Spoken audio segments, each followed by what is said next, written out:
Aftershocks TV. We're back here with another episode where we feature some of the best underground heavy rock and metal artists on the globe. And today we're going to the Atlantic coast from Virginia Beach. We got heavy rock champs Freedom Hawk, TR, and Mr. Morton and Cave there. What's going on, guys? How you guys doing? Good. How are you? Doing good. Doing good. Thank you guys for coming on, man. Well, let's get into it. Let's talk about the new record. You guys' sixth release, now on Ripple. It's called Take All You Can. Let me bring that up right here so the watchers can see here. Yeah, you guys picked up right where you left off on the last record, Beast Remains, although I definitely some differences, I think, to the sound on this one. Obviously, it continues what you guys have been doing now for almost 20 years. A long time you guys have been doing this, and that's playing, of course, that 70s inspired heavy rock that you're well known for. But, you know, I definitely hear a little bit more, I guess, some metallic inspired riffs and leads on this record, maybe more than some of the other records. So why don't you guys just start off, talk about the, I guess, the musical direction on this record and what you guys set out to do differently than the previous releases, if anything. Well, I think that the difference on this record than the other ones is just because we had so much time off because of COVID that we didn't have gigs to play, so we could just start playing music and just kind of jam without having to stop to rehearse for a show. So it was almost like if you're starting a new band and you're able to just play without any kind of distractions. And we pretty much just got fucked up and so that's pretty much kind of what the vibe of the record was just in a relaxed spot, because we actually purchased, some stuff to be able to record it ourselves and try that. And actually we did that Liftoff song. I don't know if you heard that. That was like a single we put out. That was actually our test run to see if it would, well, actually we just caught a jam actually. And then we sent it to our buddy to mix. And when we heard it come back, we're like, man, we could probably do this and record a record. And so that kind of gave us the inspiration to do that. And then from there, we kind of locked in and put these jams together and recorded them. Awesome. Yeah, and some of it we were like just the angst of we actually on tour when the COVID pandemic hit, and we made it all the way around the U.S. to I think after Arizona, got stuck in El Paso, and then Texas, the whole world shut down. So, that we were, after that, we came back home and we were, it felt like the tour wasn't done, and we had a lot of, ideas as well. And then like TR said, once we got back, we were kind of all in our own little bubble after COVID, and just started jamming, and then everything came out from there. Great. Well, I mean, I got to say, I've been a fan of you guys for quite some time, but I really do think this is probably your strongest effort. I know everybody always says that with their new records, but I really do think this is the strongest effort. So I guess getting fucked up and just jamming in a room, I guess, is a good formula for that. Sounds like, but the difference is too, like when you go to a studio, you think about the time when money's just flying out the window, and then also you're in a spot that's not really, it can be comfortable, that's super comfortable. And sometimes you just go, okay, that's good enough, instead of like having as much time as you wanted and not being charged on the clock. We were able to just kind of just take it all and do it all ourselves, so. Yeah. No, yeah. And I was just going to actually bring it up. I did read that you guys did, obviously, one of the things you did do is you now set up your own rehearsal and recording space. And like you said, the Liftoff single track that came out, like you said, that was sort of the test run for it. So, in your opinion, then, I guess how much really of a did it really have that much of an effect, I guess, on maybe not even just so much having the time constraints lifted off you, but also in terms of, writing too, right? So you don't have to, not only do you have to not get in and record and, okay, good, this is good enough, but in terms of writing, you could obviously then take your time, writing instead of getting in the studio, also going, like you said, okay, this is maybe good enough, because that's got, I'm sure, have a positive effect. But at the same time, do do you feel like sometimes that maybe having that much extra time can also, maybe you could tend to overdo or think certain things in songs where maybe you could be like, we should have left that maybe the way it was, and maybe we overdid it. Yeah. Yeah. Well, just to give it, rewind a little bit. Mm-hmm. What we first did was a live stream. And once we figured that out, that actually was the catalyst to start, hey, we might be able to record and do this ourselves. Well, that too. And then as far as we were recording demos of the songs prior and working them out, and the demos actually sounded really good. So we had everything, like I said, because we had a lot of time, because we'd already started working a little bit prior to the tour. They had some songs or riffs, at least kind of in the mix that we kind of jam. So once we had the time to actually work them out and record them, we didn't tinker too much off after that, except for the leads and, the vocals. Actually the vocals, I wrote all the lyrics on the spot as I did them. So I didn't really, just kind of whatever came off the top of my head. I had a couple of things that were kind of there, but most of it just kind of happened organically. You know what I mean? Just as it was happening, I just kind of wrote some stuff down, and then I went the next line, and I just kind of wrote them through. But so it wasn't. I think it was all just purely feelings from the band. You know what I mean? Like just like even playing the music and writing the songs. Like we all just kind of put our souls. Well, Lenny, our drummers too. Dad passed away too. Oh man. While we were going through that, but we've always recorded, like even when we had a 4-track, we'd always record live, like when we're jamming. That's kind of how we put melodies combined with metal riffs together, and it's definitely a fluid thing. Mm-hmm. And then that's what was so exciting about Liftoff, is to get a 9-minute, something we've always chased, I think, is to, and some of the there's just so much content that you can't pour through it, or you don't, especially like on old 4-track tapes and things like that. So that was really exciting to get that and have that nugget. And that was really because cool. we jam all the time, and those jams are just gone forever, and we just happen to catch that one. Yeah. So we're pretty stoked, because most of the time you do it and you never do it. You'll never do that again, Mm-hmm. And our friend Ian Watts from 8 Machine, he does mixing too, and he actually we sent it to him. Okay. And once he mixed it and we worked with him, and that definitely after the live stream was another step towards, hey, we might be able to do this ourselves.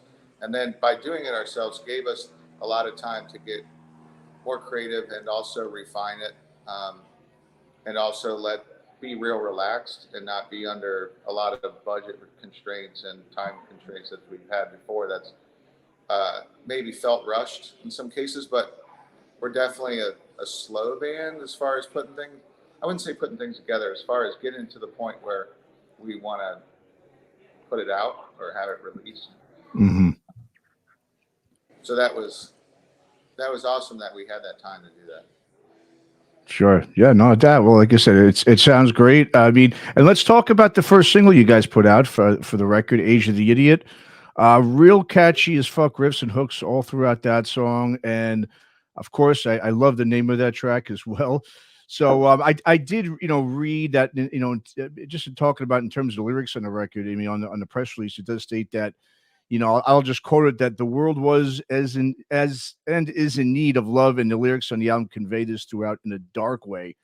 So when I hear the name Age of the Idiot, I'm that kind of, I think, supports that quote, I think, right there. But so I guess just talk a little bit, more about exactly how you wrote about that sort of need for love in the dark way. I mean, are you using more sort of that humorous and facetious approach to kind of get that point across? Just talk about the lyrical approach on the record. Well, I would say that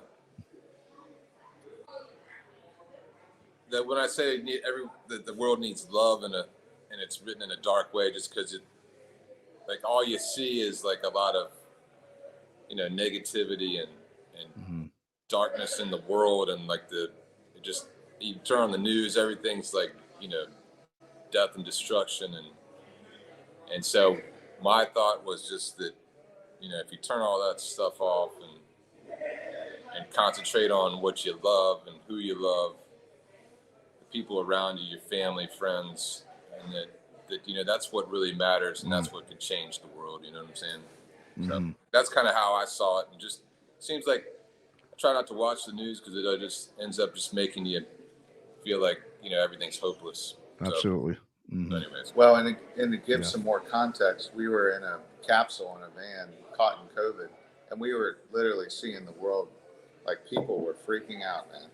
Yeah. We weren't really in it, and we were kind of plugged out from, you know, like the old kill your television. We weren't, I mean, other than maybe a couple hotel rooms that we happened to get, there wasn't much media. Of course, the phones and stuff. But once we got to, once Texas shut down, and it was like, remember we were in bumfucked West Texas, and I want to say we had to stop for gas. Luckily, they kept the power on. They wouldn't let us. They wouldn't let us. Yeah, they wouldn't let us in. They wouldn't even let us in to take a piss. We had to go outside. I mean, we would have done that anyway. But I think we went through a drive-through or something too, and they shut the drive-through, and there was a state trooper in front of us, and yeah, we got a little nervous with any state trooper, but they were like, they denied the state trooper, and the state trooper took off, and it was just surreal. Yeah, it was weird. Yeah. Weird times.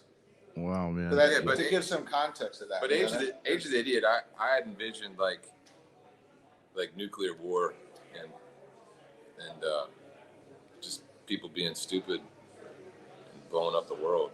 Well, not paying attention to the big things, right? Like, you know, worried about the little things instead of the big picture.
Well, also let's talk about your second single, "Take All That You Can," which you guys got a cool little trippy video for that as well out there that the viewers can all check out as well. But another song with an interesting title, "Take All That You Can." I mean, that's something I think a lot of people are. It's got sort of a narcissistic tone to that title track. So, talk a little bit about that, TR, and what you were going for with that one. Well, the funny thing is that Ian Watts that mixed we had working titles for these songs, and then but they didn't fit the song. So when Ian was mixing, he was like, "What?" He actually named majority of the songs. Oh, okay. I think by pulling lyrics out, but it worked. The song, it actually worked. So every time he put one out there, we were like, yeah, I was like, that works for that song. But "Take All You Can" was just like I don't really know what it means exactly. Just like I said, I was writing the lyrics as I went, and there were parts. I think "Take All You Can" was in there but in my head, it's totally different than as I listen to it now. What it could mean. I I don't even want to say what I thought it meant.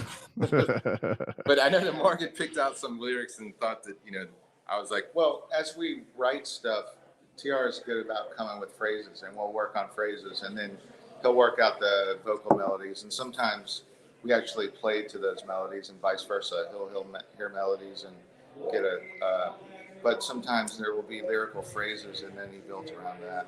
So like some of the, when he says, I just wrote it, there are like choruses and phrases that we kind of know and will pick up on. But it was definitely it was a good collaboration with Ian too. And that was part of the time, right? And it was a true collaboration with him mixing. So like, what did you think of that song? Well, in the time period when it was written, I'd say like basically take all you can get. You know what I mean? Like there was just, you know, everybody was in lockdown. You know, find the little things that take all you can for what you're given, right? And try and make a positive out of it. Sure. Yeah. Yeah. It's not really what I had in mind, but it's mine was kind of a weird story, but it's too dark to even talk about. So, well, and you guys, do you usually not write lyrics that way? Do you just kind of do them on the spot and then just kind of work from it there, or was this just a different thing you tried this time? I mean, I usually come down like there's always like some chorus parts that I have. Like usually the chorus comes out, and then from there I may have a line. And then I always try to envision like a story like behind what this is about, and then try to write to that. And it's difficult to do, but this time I was so unprepared because it was just very laid back. So the whole thing was just like, let's just see what we can get out of this. You know what I mean? So I was like, I'm not going to overthink it like you were saying before. I'm going to have my set things, and then I'm just going to go in the moment, do a line, you know, then write the next one, do that one, then write the next one and do that one, and then so on. So that's just, and it actually was pretty cool because it's almost like an intuitive thing that after it's done and you kind of see what's going on with the story, that it actually, in the moment you think it doesn't mean anything, and then after it's done, you're like, oh, there's actually something there, which is kind of cool. Mm-hmm. Well, and I've seen you do it all, so yeah, in this one it was definitely like that. Cool, as far as sometimes planning it out, sometimes not. But unlike some of us, TR works really, like he is, well, and that's, well, in fact, that's, you almost use the same formula as before in the sense that we had deadlines. So, and yeah, he also plays guitar too. So, you know, we're working that parts out. And then, you know, yeah, you almost like, do better under the pressure. I need pressure. We're all different, so it just last minute worked out this time all the way around. Awesome.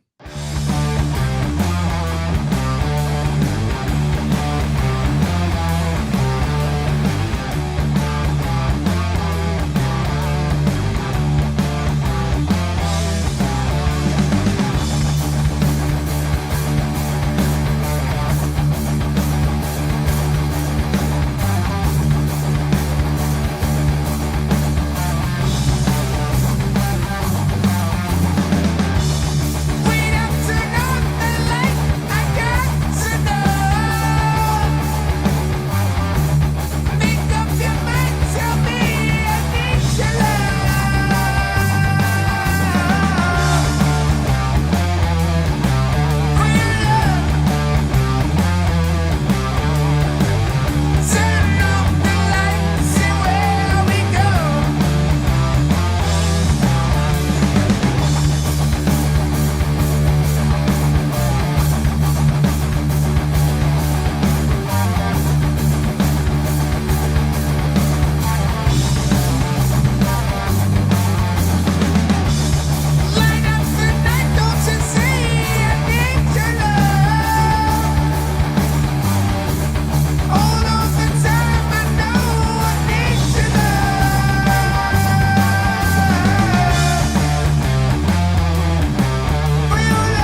Well, you guys, Freedom Park. I mean, obviously, you guys now being from, Virginia Beach. I've heard a lot of talk over the years about you guys, being sort of labeled as the Fu Manchu of the East Coast, is what some people refer to you guys as. Which, I personally disagree with that for several reasons. Musically, I think you guys are, a little bit more metal centric. Obviously, where Fu Manchu is a little more of the punk influence. And it's also, I think, when you guys do some sort of punk sort of stuff, it's more aligned with like a Motorhead kind of style, not really like a SoCal punk, type of thing. But also when you think of just the overall vibe of, between Southern California and the Atlantic coast, it's not that kind of beach lifestyle, in Virginia the way it is out in California. I mean, I think people say that when they say that, I think they just haven't really been maybe to Virginia Beach, because I know there's a lot of, swamps, and it's not your palm trees and 80-degree weather all year round, sort of thing. So I mean, although it's a great thing, obviously, to be compared to Fu Manchu, I kind of disagree with that. But what do you when you hear that comparison? What's your thoughts? It's probably more of a, because we grew up skateboarding and surfing, and so that's probably more of the, because we're in that scene, Okay. In Virginia Beach, where the waves aren't great here, but we do have Hatteras right down the street, and the surfing community is very hungry here. So when there are waves, I mean, people are ready to go. They're very, I don't know. But anyways, so that would say that the difference between Fu Manchu, us, the comparison would probably strictly just be the community maybe that listens to our music. You know what I mean? Well, I mean, I would say that, like, when we first did our EP, which was 4 or 5 songs,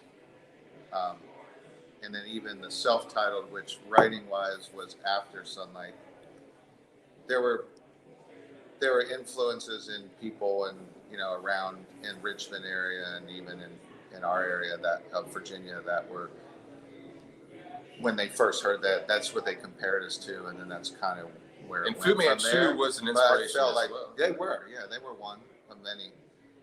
I mean, they're a fucking kick-ass band. Yeah. Love them. Oh yeah. Yeah, they're rad as shit. But we definitely had more metal influences in us that took us in punk rock for sure. I mean, a lot of what TR said, it's just what we went on a little bit of a different, in some cases took some of what they had and melded it with some other stuff we had, and went from there. But I would say that's where it first came from, was that foundation of, like, it's just it's just that Hollow Caverns in the On the Other Side, like that first EP, which turned 5 of those tracks actually were on our self-titled, like that, and like some of that where it's more like that Fu Manchu style. And it just kind of stuck to us from there. Yeah. Well, I mean, you guys been around now for almost 20 years, right? I mean, you guys started in the early 2000s, I believe, right? Or 2003 or so. When you guys obviously started out too, speaking of a band like Fu Manchu or something, this kind of, sound, the heavy rock, stoner rock, whatever you want to call it, sound, it wasn't obviously as big then as we're seeing it, now. I mean, it's really, really huge now. You've got festivals, not only, especially now we've got a bunch of festivals here in the States finally, but obviously, Europe's had festivals for years with this kind of music. Obviously, when you guys started out too, there was only really kind of a couple of labels really putting this kind of music out. Maybe, Meteor City, Small Stone. I mean, obviously, labels you guys are obviously very familiar with and have been on. But now it's really such an international thing. It's great to see. But so in your guys' opinions, I mean, being around this scene for so long, I mean, what's some of the or some of the sort of biggest, I'd say, changes that you guys have sort of noticed, over the years compared to when you were first kind of getting together and starting out as a band? I guess that initially we started playing the music we were playing because none of those bands came to Virginia Beach. Oh, okay. we're like, I want to hear that music, and then we're like, let's try to play it. And well, he's talking like, I mean, you're going back down to, well, he's talking about 2003. He's talking about 2003, though. Yeah, there was that. Well, we got caught, like, kind of when we started, we got caught on the downside. I wouldn't say downside, but like have we seen the changes? What have we seen the changes since we? Well, there's definitely a lot of it has to do with the change the way the whole music industry is too. I mean, Ripple's been great, and they're a totally different model than before. But it kind of went from that 90s, and it kept on going to like 2005, 6. And then when we started, it was kind of lull, and it has picked up from then, and it's actually awesome. There's just it's a bigger scene for sure. And I think a lot of it has to do with people that have grown it from the ground up, and, you know, the underground hardcore people that, you know, in fact, I saw one of your other interviews, and I think the Freaks or Ruben was talking about Cosmic Artifacts. In fact, that was like the first kind of people that .com too. Yeah, stonerrock.com that started. That's right. Actually, Cosmic Artifacts was the first one that started distributing Sunlight in 2008, and that was like our own self-release. And then came Meteor City after that, but yeah, stonerrock.com. Yeah, that's right. Those people are just like, Cosmic Artifacts has really grown, like a lot of folks, and people that love the music, and then a lot of good bands too, and then also a lot of good bands that have stuck through it and stuck around, you know, kept it going. I think there's more infrastructure. I think that's what's really helped too, is that the internet, good and bad, but in this scene, it's made it more accessible to more people, because before it was, you go to stonerrock.com to try to find another band that plays that kind of music, because that's what you wanted to hear. That's all there was. Yeah, you couldn't find, I mean, like there was a couple labels that had that kind of music, and that's what you went to, and it was hard to find. It was such a small little niche that it was hard to find that stuff, and it was really cool. So since now, I mean, now you can just go to Spotify and find every band. It'll find it. Yeah, I mean, it's not as hard to find those niche things. So I think that's what's helped to grow it. You know what I mean? Technology. Yes, you can never get on a thing like this. True. Yeah. Yeah, like a supercomputer or something. Yeah. But I mean, shout out to JJ too. Like when he started, like he transitioned from Stone Rock to his you know, Obelisk. And then he's helped with that, keep going, and, you know, like folks like yourself, it definitely is a very blue collar, ground up. Yeah, it's do it yourself. So do it yourself. Yeah. You know? For sure. Yeah.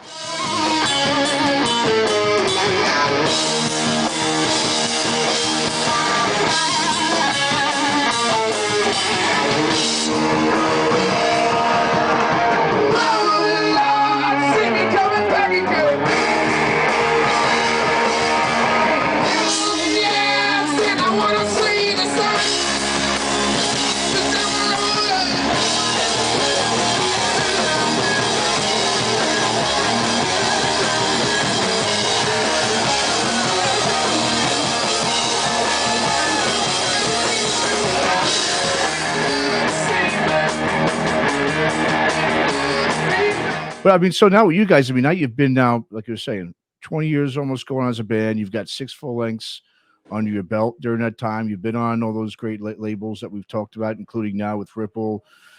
You've got your own rehearsal recording spot. I mean, you guys are starting to sound like sort of a modern version of another band not too far from you over there, like the legendary Clutch. It's like you just need to start your own label now, and I think you'll be right there with them. But I don't think so. Those guys are legends. Sure.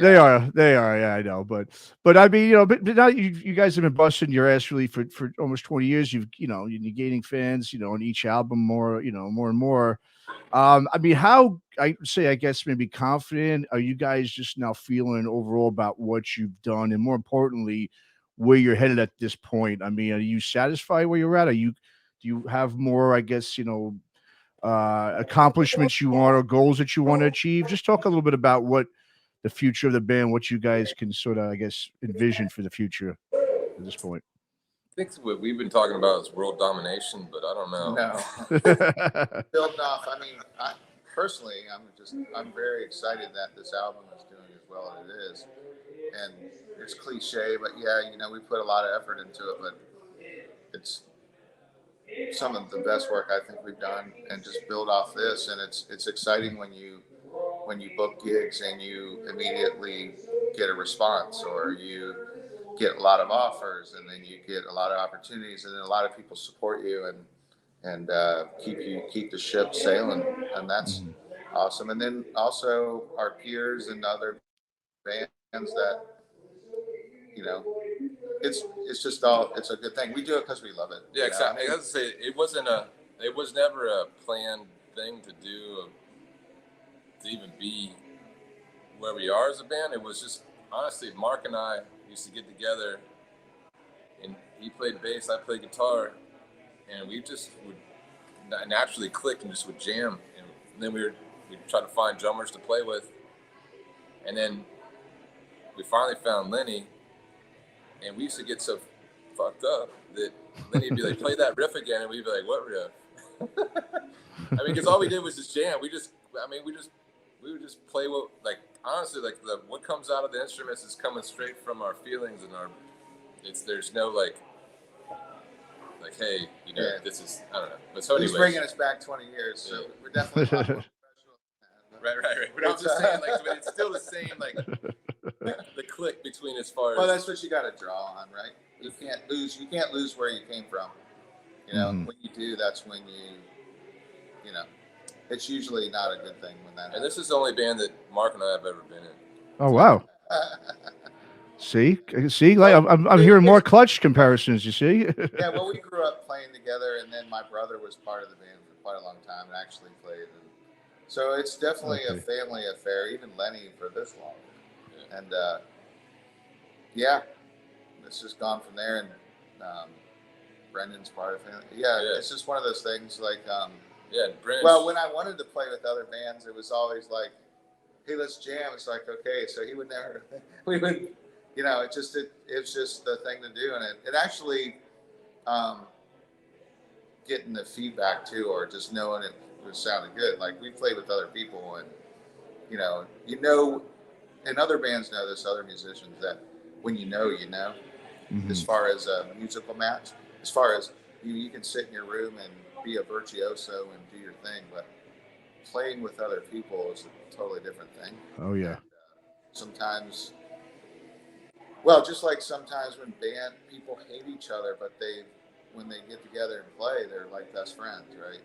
But luckily we're best friends, and we're all best friends and played well together or feed off each other and everything else. Yeah. Well, and you brought up a good point about, you know, having these virtuosos out there that can play, but like you said, it's true. You know, that's the one thing about the future of music, especially rock and metal, is a lot of these kids don't know how to play with each other. You know, they can't get in a room and just jam and create songs. And it's, you know, it's great when we do see the young ones that can do it, because it's few and far between. You know, it is really something that's concerning, you know, I would say, you know. Yeah, no doubt. It's hard to find the right people. Yeah, it's like School of Rock, you know, School of Rock. Yeah. Well, our guitarist, actually, Brendan, works, it's this place called Aftershocks, and what they do is they work with them individually and actually put bands together, which I mean, it's great. It's cool to get the kids to actually play that way too. It's pretty neat as far as mentoring younger musicians and stuff. Yeah, no, I agree. More well-rounded, I guess. Yeah, absolutely. So guys, so what's now next for the band in terms of now, you know, pushing the record, promoting it, and playing shows? Are you guys gonna look to tour anytime soon, or are you just more focused maybe on doing some festivals, or what's the plan in terms of, you know, promoting the record and maybe playing shows? Well, we're starting a tour in December. Okay. That takes through here to Texas, up to I think Wisconsin, Illinois, back to New York, and back down here. Okay. And then after that, we're working on Europe for next May timeframe. We played Desert Fest, New York City. Brooklyn at St. Vitus. It was actually the pre-party, and we talked to Reese, and he verbally told us, you know, we're cool, we can play at Desert Fest London. Unfortunately, because of COVID, we lost a lot of our infrastructure as far as in Europe, as far as like booking and stuff. So we're working on that, but we're endorsed by Orange, so we can get the vehicle, you know, we can take care of all the logistics. It's just we need a booker at this point. We're looking for some and talk to a few people, and yeah, working on that tour, and then So playing gigs and going from there, and definitely festivals. I think because we've done Roadburn and almost all the desert fests other than Belgium, I think. yeah, but we're looking at a festivals tour in in the US, December, and then Europe in May. Yeah, at this point. Okay, Yeah. fantastic, great. And then some things here and there. But, you know, it all depends on what comes up to. Yeah, let's hope nothing happens like it happened last time to you guys. That's all. I'm sure. Yeah, you Yeah. know, that's the one thing. Obviously, Well, yeah. and then the last one, it was like the I don't care. Well, what your view on it is, but what also hurt last time is it was a great tour when we toured last. We toured with High Reaper. When was that? Last summer. Was it last summer? And they had the vaccine restrictions, and that was. It's tough, man. Yeah, absolutely. It was just COVID impacted that as well, I guess. Sure. And all kinds of things. So yeah. Hopefully, that's all behind us. Yeah. In the past, yeah. Yeah. Hopefully, we want to do it, especially since it's very cool to get the feedback because I think our expectations were really low. Mine were, so we'll see. Yeah, well, it's definitely getting great feedback, and once again, the album is Take All You Can. It is Freedom Hawk, and guys, where should we send the listeners and the viewers to go? Just keep up with the band, buy merch, buy this great record, and all that good stuff. Freedomhawk.net, and then ripplemusic.com. The Bandcamp too, the Freedom Hawk Bandcamp. Yeah, but everything comes through our website too. So. And then Ripple, and then the internet's from there. If you want to support us directly, you can get stuff from freedomhawk.net. We said that in unison. Yeah, that's good. Fantastic. All right. Once again, Freedom Hawk, Take All You Can, and Mark and TR, thank you guys so much for joining me on Aftershocks, and hopefully we'll see you on the road sooner than later. Aftershocks here.